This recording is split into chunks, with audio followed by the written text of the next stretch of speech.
नमस्कार दोस्तों। आज हम लोग इकोलॉजी और इन्वायरमेंट करेंगे परीक्षा वाणी से। तो आइए स्टार्ट करते हैं। वन लाइनर है, क्वेश्चन आंसर के मोड में। पर्यावरण। निम्नलिखित संकल्पना सही है। पहला, पर्यावरण की कार्यप्रणाली प्राकृतिक नियमों से संचालित होती है। सही है। पर्यावरण के तत्वों में पार्थिव एकता विद्यमान है। सही है। पर्यावरणीय व्यवस्था में स्वयं संवर्धन क्षमता विद्यमान होती है। तो ये भी जो है सही है। तो तीनों सही है। निम्नलिखित व्यवस्था प्राकृतिक नियमों से संचालित होती है। पहला है खाद्य श्रृंखला। सही है। दूसरा है ऊर्जा प्रवाह। सही है। तीसरा है भू रासायनिक चक्र। सही है। अब आगे है कथन और कारण दिया हुआ है। ठीक है, तो कथन और कारण देखते हैं। कथन ए है, पर्यावरण अपार शक्ति का भंडार है। तो ये तो सही है स्टेटमेंट। दूसरा है कारण, पर्यावरणीय शक्तियाँ एवं प्रक्रियाओं के फलस्वरूप पर्यावरणीय तत्वों का निर्माण होता है। तो ये भी जो है सही है। ए और आर दोनों सही है। पर्यावरण के संबंध में निम्न कथन सत्य है। ठीक है। जैवमंडल पर्यावरण के अध्ययन की आधारभूत इकाई है, फंडामेंटल यूनिट है। सही है। जैवमंडल में भौतिक एवं जैविक तत्व दोनों ही विद्यमान हैं। सही है। अवघटक जीव अपना भोजन स्वयं नहीं बना पाते हैं। ये भी सही है। दोनों दूसरे के ऊपर निर्भर रहते हैं, इसीलिए तो अवघटक जीव कहा जाता है उनको।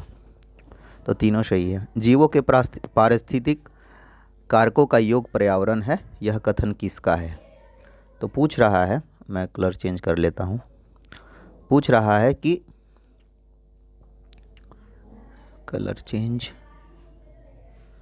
हो गया, नहीं हुआ, हो गया, हो गया।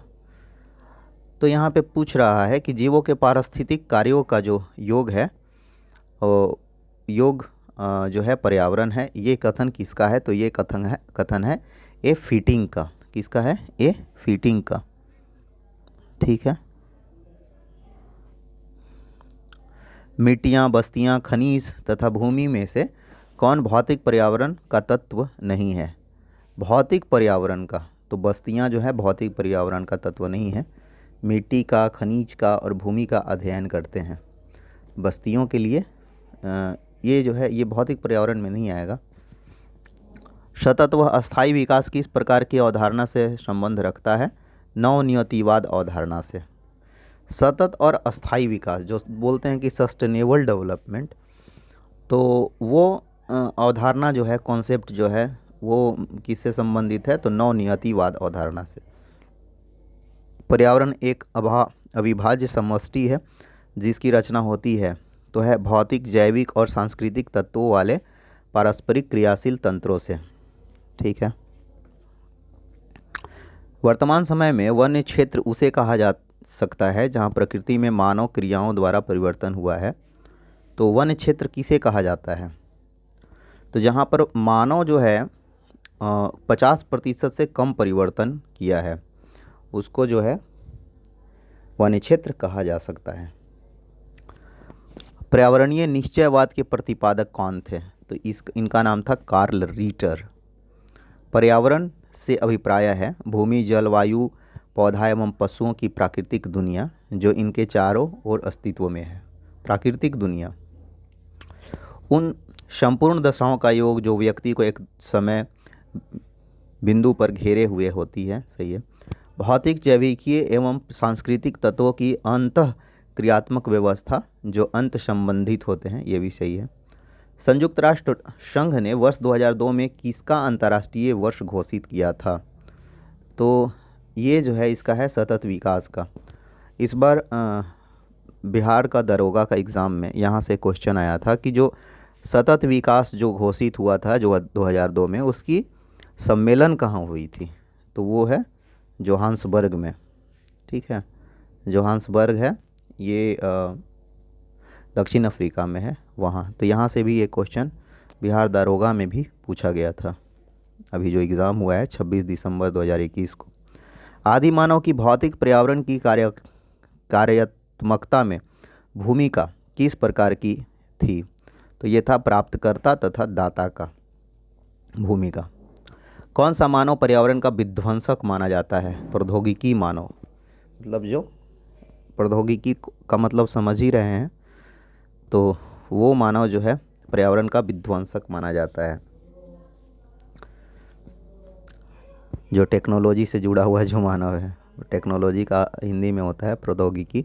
मनुष्य के लिए सर्वाधिक कार्यक्षम तापमान तथा आर्द्रता कितनी होती है? बहुत ही अच्छा क्वेश्चन है ये।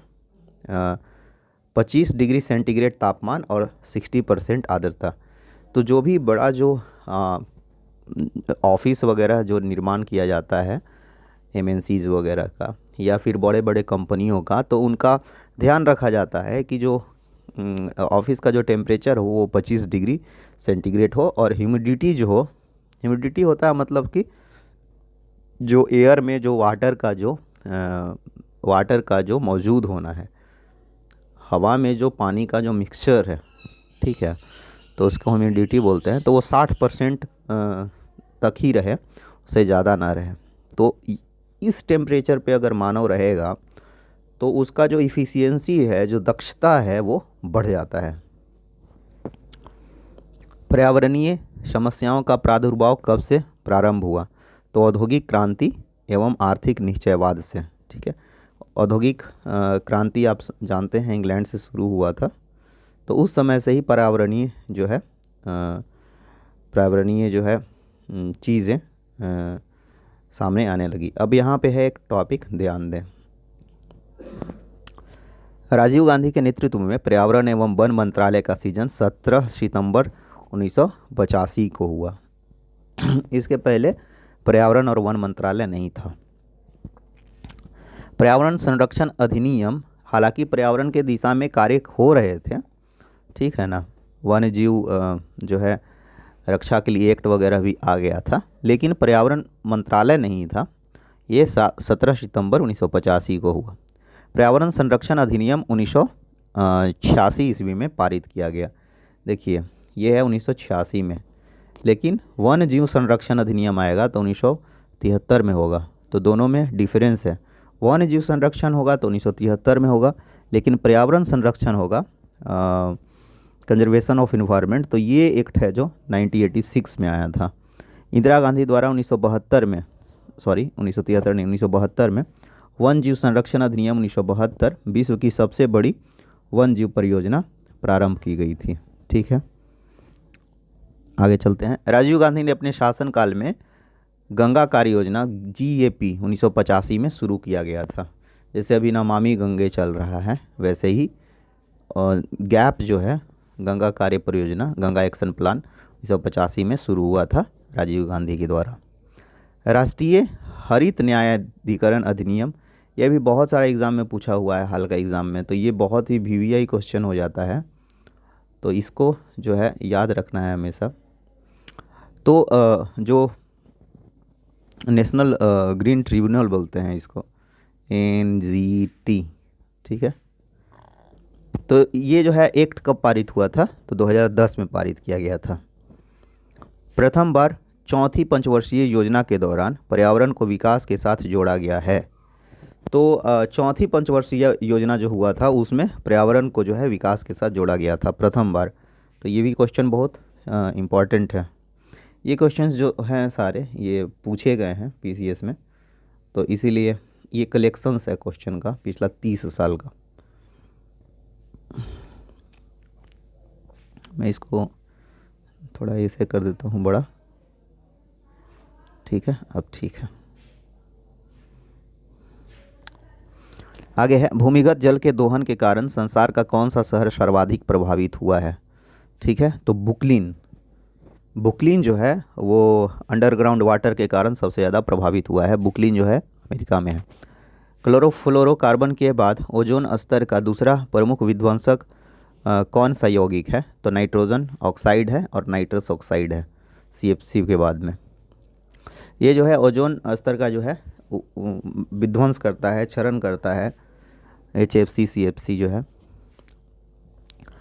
और इसके बाद NO2 है और N2O है, नाइट्रस ऑक्साइड।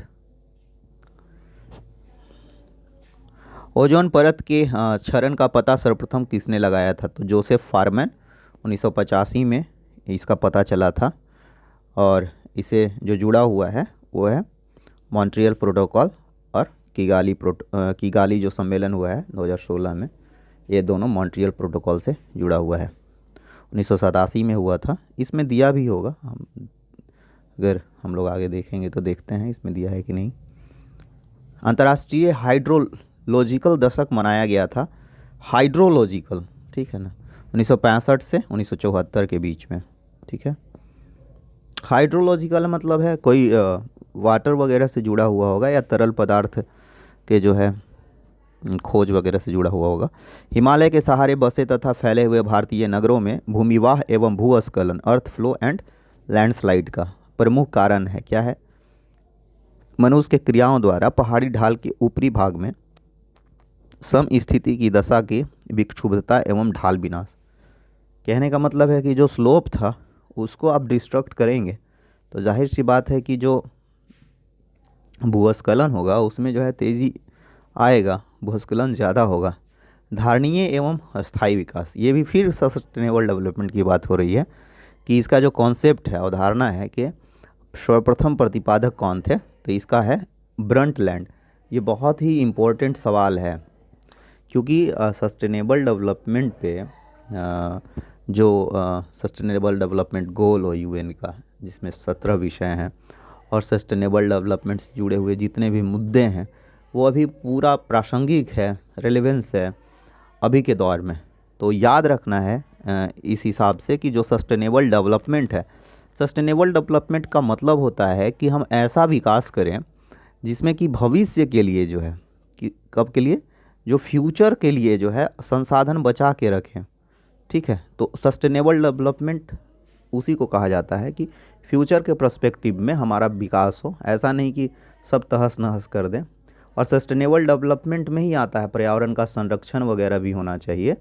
और अभी जो COP26 हुआ ग्लासगो में, तो उसमें भी जो है सस्टेनेबल डेवलपमेंट को लेकर ही बात किया जा रहा है, ठीक है। जितने भी COP होते हैं वो उस बेसिकली सस्टेनेबल डेवलपमेंट के ऊपर में ही उस पर चर्चाएँ होती हैं, पर्यावरण संरक्षण को लेके चर्चाएँ होती हैं।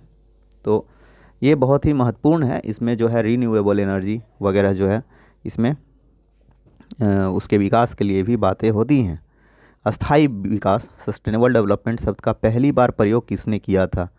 तो यहाँ ये भी अच्छा है क्वेश्चन, विश्व संरक्षण रणनीति की रिपोर्ट में किया गया था, ठीक है ना, IUCN ने किया था। तो IUCN जो है वो international union for conservation of nature है।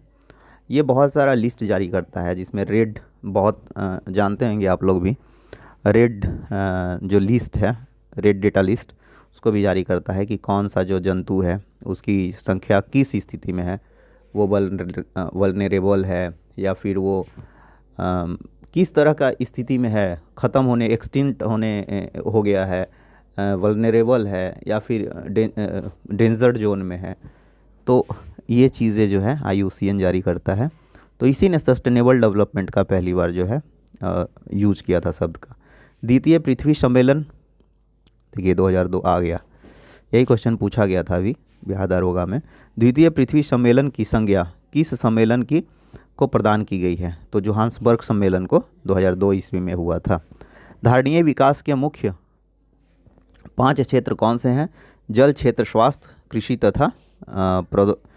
तथा विविधता, ठीक है। भारत में धारणीय विकास के दृष्टिकोण से विद्युत उत्पाद का सबसे अच्छा स्रोत कौन सा है? तो धारणीय विकास के उद्देश्य से अगर देखेंगे तो रिन्यूएबल एनर्जी होगा। तो रिन्यूएबल एनर्जी में कौन कौन सा चीज़ आता है? तो सौर, पवन और जल विद्युत आता है। भारत में गैर परंपरागत ऊर्जा स्रोत की स्थापना कब की गई थी? तो गैर परंपरागत, ठीक है ना, नॉन कन्वेंशनल, तो ये है 1982 से स्टार्ट हुआ था भारत में सोलर प्रोजेक्ट्स और ये जो भी प्रोजेक्ट्स है पवन ऊर्जा वगैरह। भारतीय नवीकरणीय ऊर्जा विकास अधिकरण, जिसको बोलते हैं इरेडा बोलते हैं, IREDA, इसको जो है बहुत सारा प्राइज़ भी मिला है। तो इरेडा भारतीय नवीकरणीय ऊर्जा देखिए, Indian renewable energy development authority बोलते हैं इसको। भारतीय नवीकरणीय ऊर्जा विकास अधिकरण की स्थापना कब की गई थी? तो 1987 ईस्वी में किया गया था। ठीक है। अधोलिखित सभी सतत विकास के लिए आवश्यक है: जैविक विविधता का संरक्षण, प्रदूषण का निरोध एवं नियंत्रण, निर्धनता को घटाना। तो ये जो है सतत विकास के लिए आवश्यक है।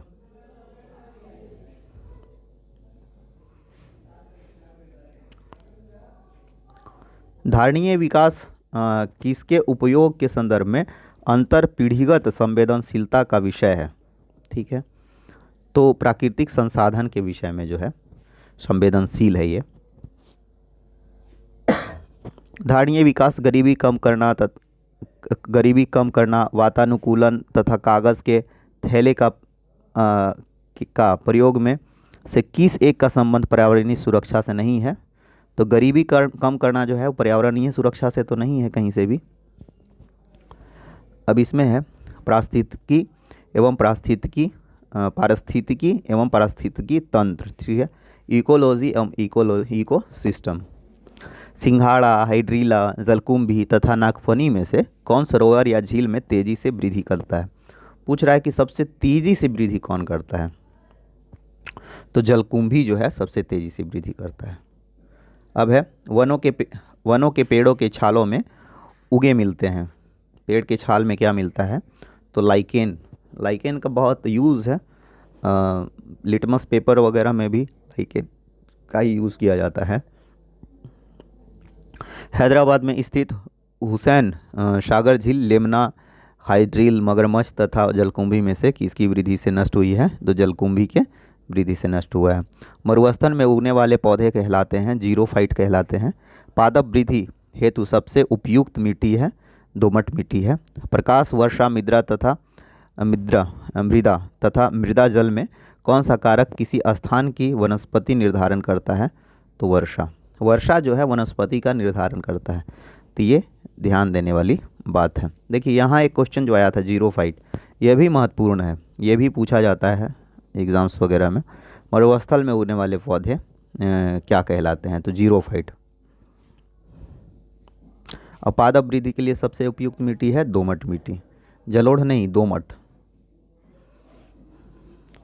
मरुस्थल पादप अधिकतर होते हैं, ठीक है, मांसल होते हैं।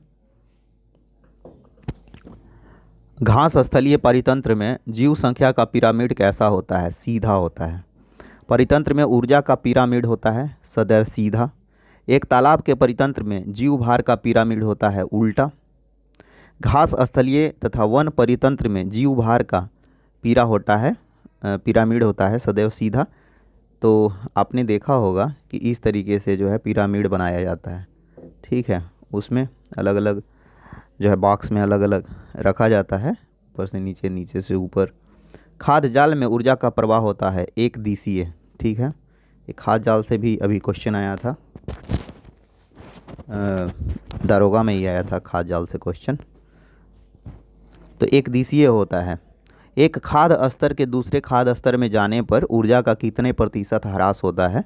तो 90%। एक खाद्य स्तर से दूसरे खाद्य स्तर में अगर जाएगा तो ऊर्जा का जो है ह्रास होगा 90% तक। सर्वप्रथम पारिस्थितिकी स्तूप की किसने परिकल्पना प्रस्तुत की थी? तो चार्ल्स एल्टन ने। किसने? चार्ल्स एल्टन ने। सूर्य प्रकाश में उगने वाले पादपों को कहते हैं आतपोदभीद। सूर्य प्रकाश में जो उगता है उसको आतपोदभीद कहते हैं। अधिक वर्षा वाले उष्ण क्षेत्र में भारी वर्षा होती है, अतः वहाँ वन होते हैं सदाहरित वन। सदाहरित वन।